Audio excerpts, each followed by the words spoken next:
Good morning student.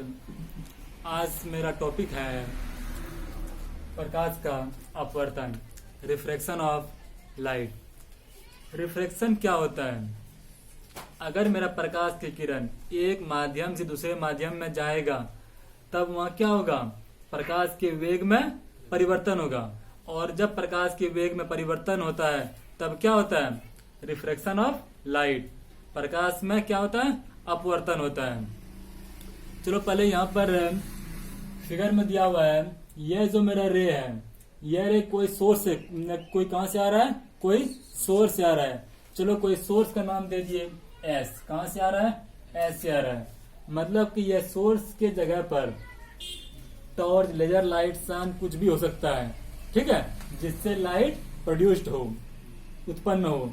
यह S क्या है? मेरा सोर्स है। मेरा क्या है? सोर्स है। यह सोर्स से लाइट इस पॉइंट पी पर आई, यह पॉइंट पी पर आया। अब यह पॉइंट पी किस पर स्थित है? यह जो पॉइंट पी है ना, वो इस सरफेस ए बी पर स्थित है। ए बी पर क्या है? स्थित है। अब यह ए बी सरफेस क्या चीज है? ए बी क्या चीज है? जैसे कोई दो माध्यम को अलग करने वाला बीच का क्या है? लाइन है। क्या है? लाइन है। सपोज दैट मान लेंगे यह मेरा क्या? डस्टर। यह मेरा क्या है? डस्टर है। तो डस्टर के अंदर में क्या है? लकड़ी। क्या है? लकड़ी। और इसके जस्ट ऊपर में क्या है? हवा है। क्या है? हवा है। तो हवा वाला अलग माध्यम और लकड़ी और इसके नीचे वाला अलग माध्यम। बात क्लियर हुआ? और ये डस्टर के ऊपर में जो एक लेयर का बाउंड्री बनेगा ना, इसी को बोलते हैं सरफेस। इसी को क्या बोलते हैं? सरफेस बोलते हैं। अब ये बाउंड्री क्या काम करता है? ऊपर हवा को और नीचे लकड़ी को अलग करता है। बात क्लियर? हवा वाला अलग माध्यम और लकड़ी वाला अलग माध्यम। चलो फिर से दूसरा एग्जांपल देकर समझाते हैं। जैसे सपोज दैट यह बर्तन में जल, मतलब कि पानी है। क्या है? वाटर है ना? वाटर है। अब इसमें क्या है? वाटर। इसके ऊपर में क्या है? हवा है ना? तो हवा और वाटर और हवा को, एयर को अलग करने वाला यह बीच का जो बाउंड्री है, यह बाउंड्री क्या काम करता है? नीचे वाटर है, ऊपर क्या? एयर है। दोनों को क्या करता है? अलग करता है। क्या करता है? अलग करता है। इसी को हम बोलते हैं सरफेस। क्या बोलते हैं? सरफेस। क्या बोलते हैं? सरफेस बोलते हैं। अब सरफेस में दो पृष्ठ होता है, एक ऊपर वाला पृष्ठ, एक नीचे वाला पृष्ठ। एक ऊपर वाला पृष्ठ और एक नीचे वाला पृष्ठ। जिस तरफ से कि इस पृष्ठ में जिस साइड मेरा सोर्स क्या रखा हुआ है? सोर्स रखा हुआ है, मतलब कि उस पृष्ठ को बोलेंगे अपवर्तक पृष्ठ, रिफ्रैक्टिंग सरफेस। क्या बोलेंगे? अपवर्तक पृष्ठ। ठीक है। और मेरा ये जो लाइट है, इस मतलब कि इस रे को क्या बोलेंगे? आपतित किरण। क्या है? आपतित किरण। जो किरण सोर्स से, मतलब कि इस सरफेस के इस पॉइंट पर आए, मतलब कि इस सरफेस के इस पॉइंट पर आए, उसे क्या बोलेंगे? आपतित किरण। क्या बोलेंगे? उसको आपतित किरण बोलेंगे। हाँ। अब ये जिस पॉइंट पर आएगा, जिस पॉइंट पर आए, उसे क्या कहते हैं? आपतन बिंदु। क्या बोलेंगे इसको? आपतन बिंदु। तो मेरा क्या हुआ? यह इंसिडेंस रे इस पॉइंट पर आ गया। अब ये इंसिडेंस से जिस पॉइंट पर आया उस पॉइंट पर एक नॉर्मल डालेंगे। क्या डालेंगे? नॉर्मल डालेंगे। और नॉर्मल जो होता है ना, इस सरफेस के साथ 90 डिग्री का एंगल बनाता है। क्या बनाता है? 90 डिग्री का एंगल बनाता है। नॉर्मल डालेंगे। अब देखो, जब ये नॉर्मल डालेंगे तो अब ये रे क्या होगा? इस साइड से इस साइड में प्रवेश करेगा ना। तो यहाँ पर क्या माध्यम क्या होगा? चेंज होगा। जब माध्यम चेंज होता है तब इसके वेग में क्या होगा? परिवर्तन। क्या होगा? परिवर्तन होगा। जब इसके वेग में परिवर्तन होता है तो वह क्या अपने रास्ता को क्या कर लेता है? क्या कर लेता है? चेंज कर लेता है। मतलब इसीलिए इसको कहते हैं प्रकाश का अपवर्तन। बात समझा? चलो यह पी पॉइंट से इसको जाना था यहाँ, लेकिन चला गया यहाँ। चेंज क्या ना, लेकिन अब इस रे को बोलेंगे अपवर्तित किरण। क्या बोलेंगे?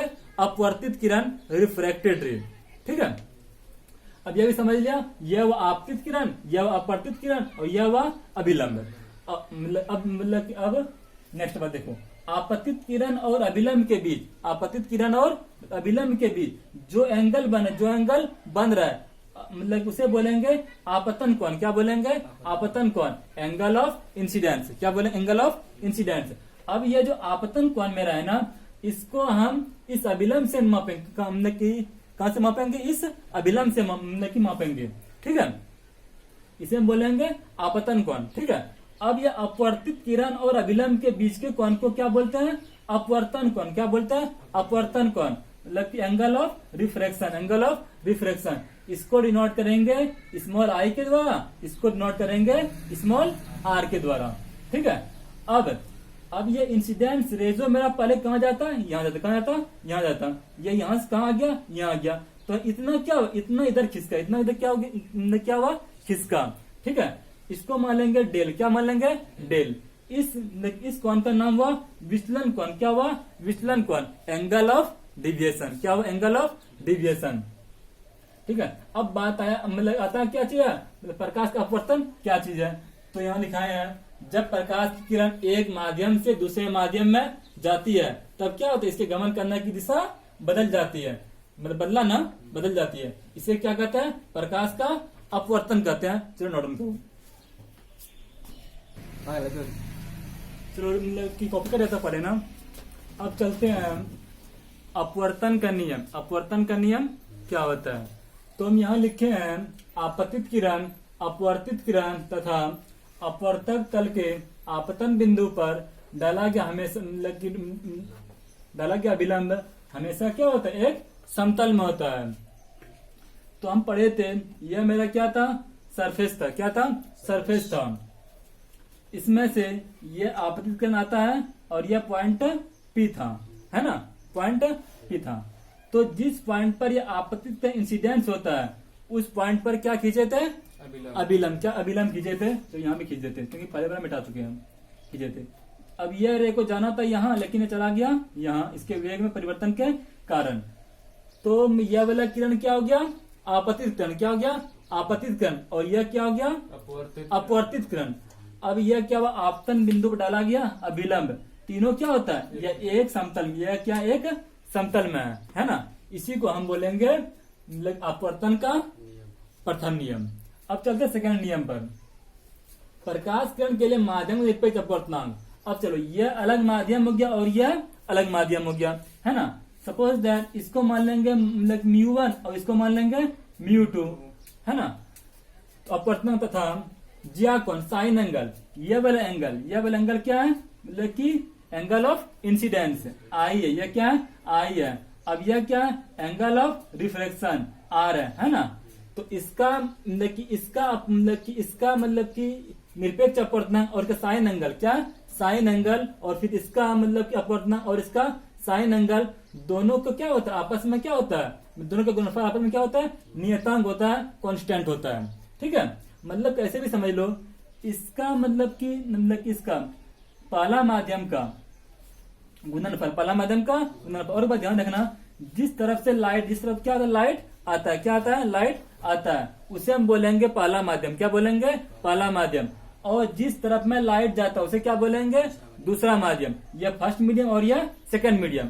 तो क्या बोलेंगे यहाँ पर, फर्स्ट मीडियम का अपवर्तनांक, फर्स्ट मीडियम का निरपेक्ष अपवर्तनांक था उसका साइन एंगल के गुणनफल एवं दूसरा माध्यम का अपवर्तनांक था साइन एंगल के गुणनफल के क्या होता है, इक्वल। क्या होता है, इक्वल होता है।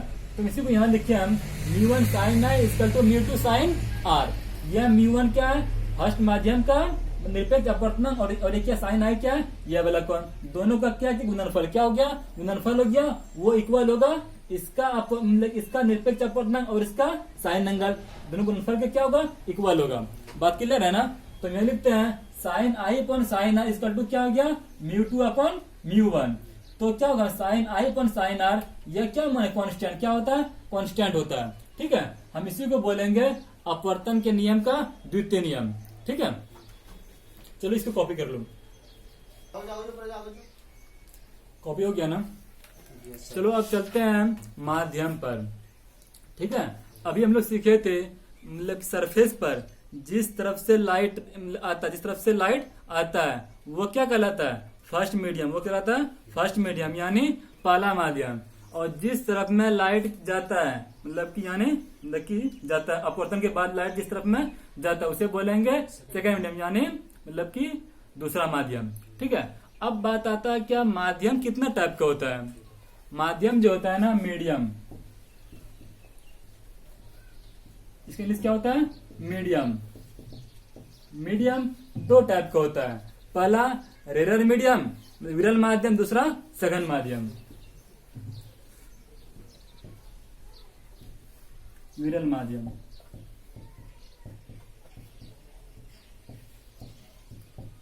देखिए रेरर मीडियम, और दूसरा क्या हो गया, सघन माध्यम।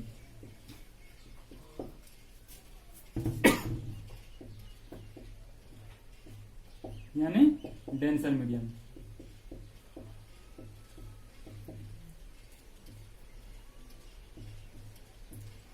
माध्यम कितने टाइप का होता है, दो टाइप का। पहला रेरर मीडियम की विरल माध्यम, और सेकंड क्या हो गया, सघन माध्यम। अब यह विरल माध्यम और सघन माध्यम यानी रेरर मीडियम और डेंसर मीडियम, ये क्या चीज है, ये क्या चीज है। सपोज दैट फिर एक एग्जांपल पर चलते हैं। ये पॉट में क्या भरा हुआ है, पानी। क्या रखा हुआ, पानी रखा हुआ है, और इसके ऊपर में क्या, हवा है। ऊपर में क्या है, हवा है। तो क्या क्या बताए थे, यह पानी अलग माध्यम हो गया और यह हवा क्या हो गया, अलग माध्यम हो गया। समझ गया ना। हाँ, अब इस पानी और हवा की तुलना में हल्का कौन है, हवा क्या है, हल्का है। पानी से हवा क्या है, हल्का, और पानी की हवा की तुलना में भारी है। तो हल्का वाला माध्यम को हम बोलेंगे विरल माध्यम। क्या बोलेंगे, विरल माध्यम। तो यहाँ पर हवा क्या हो गया, विरल माध्यम, और यह पानी क्या हो गया, सघन माध्यम। सघन माध्यम, समझ गया ना। या तो चलते हैं, यह मेरा क्या है, डस्टर। क्या डस्टर है। इसमें अगर हवा से कोई अगर इसके ऊपर में क्या है, हवा है। क्या हवा है, तो ऊपर वाला हवा अलग माध्यम, नीचे वाला डस्टर अलग माध्यम। तो दोनों में हल्का कौन है, हवा क्या, डस्टर से हल्का, हवा के डस्टर से हल्का। तो यानी क्या हो गया मेरा, हवा के विरल माध्यम और डस्टर हो गया सघन माध्यम। समझ गया ना। ठीक है, अब चलते हैं, देखो केस फर्स्ट। केस फर्स्ट,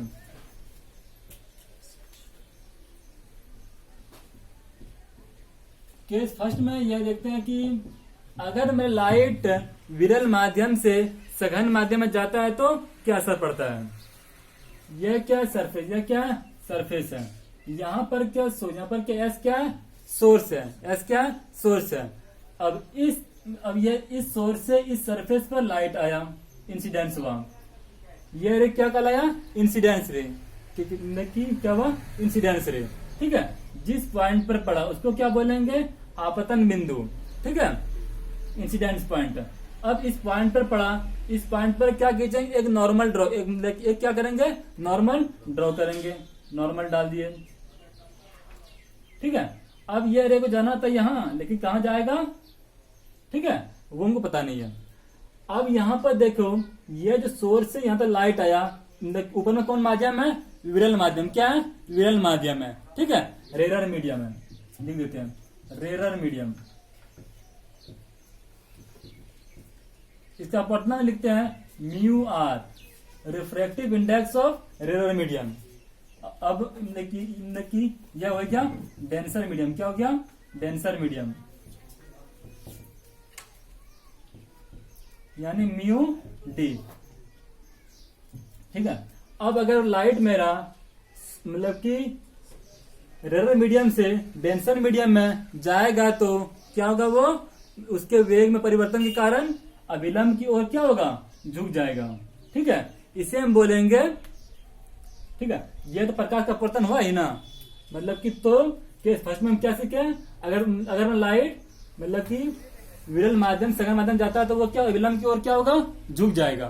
ठीक है, तो यह वाला एंगल क्या हो गया, आई। क्या हो गया, आई हो गया।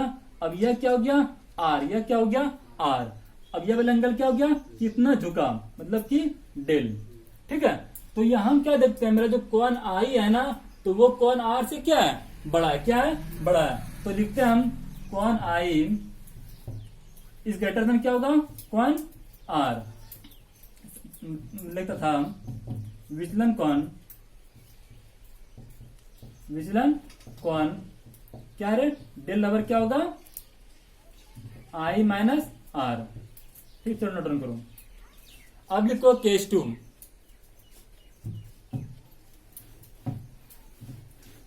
केस टू में लाइट क्या होगा, सघन माध्यम से विरल माध्यम में जाएगा। चलो कोई सपोज सरफेस दे दिए, ये सरफेस ए बी है, ठीक है। इसमें बताओ सघन माध्यम कहाँ बनेंगे, ऊपर या नीचे? नीचे। नीचे क्या हुआ? सघन माध्यम है, सघन माध्यम डेंसर मीडियम। इसका अपवर्तन लिख दिया म्यू डी। क्या लिख दिया? Mu D. और ऊपर क्या हो गया? विरल माध्यम। क्या अपवर्तन क्या हो गया? Mu r. ठीक है। अब लाइट जब हमारा सघन माध्यम से विरल माध्यम प्रवेश करेगा, तो इस पॉइंट पर सबसे से पड़ा, इसको क्या नाम दिया? पी। क्या नाम दिया? पी। जिस पॉइंट पर पड़ा वहां क्या करेंगे? एक नॉर्मल ड्रॉ करेंगे। एक नॉर्मल क्या करेंगे? ड्रॉ करेंगे। इसको जाना था यहाँ, लेकिन ये लाइट क्या हो रहा है मेरा? सघन माध्यम से विरल माध्यम में लाइट अगर जाएगा तो वो क्या होगा? अभिलंब से वेग में परिवर्तन के कारण क्या होगा? दूर हट जाएगा। समझ गया ना? इसको जाना, यह अभिलंब से क्या होगा? दूर हट जाएगा, यानी यहाँ आ जाएगा। ठीक है। तो यह मेरा एंगल में क्या कराया? आर। क्या हुआ? आर हुआ। कितना दूर हटा? इतना दूर हटा। इसको क्या बोलेंगे? डेल। क्या बोलेंगे इसको? डेल बोले, एंगल ऑफ डिविएशन। इसमें से आई कौन सा हो गया? यह वाला एंगल क्या हो गया? आई हो गया। तो यहाँ हम क्या देखते हैं? मेरा जो कौन आर है ना, मतलब एंगल ऑफ रिफ्लेक्शन है ना, तो वो क्या एंगल ऑफ इंसिडेंस से क्या बड़ा है। तो क्या कौन आर ग्रेटर देन क्या हो गया? कौन आई हो गया। फाइनली डेल बराबर क्या लिखेंगे हम? आर माइनस आई। ठीक है। यह डेल क्या है? Angle of deviation. विज्ञान में कौन यहाँ की क्या हुआ? डेल बराबर आर माइनस आई। ठीक है। ठीक है। इसके बाद नेक्स्ट क्लास पढ़ाएंगे। यहाँ तक मेरा क्लास 12 का जो हम ऑप्टिक्स पढ़ा रहे थे, इसका बेसिक चीज खत्म हो गया। कल स्टार्ट करेंगे क्रिटिकल एंगल, क्रांतिक कोण। वो क्लास 12 का ऑप्टिक्स का सबसे पहला हेडिंग है। ठीक है। यहाँ तक हम क्लास 12 का ऑप्टिक्स समझाने के लिए बेसिक से पढ़ा रहे थे, जो यह 10 से रिलेटेड था। ठीक है। Thank you. Next class.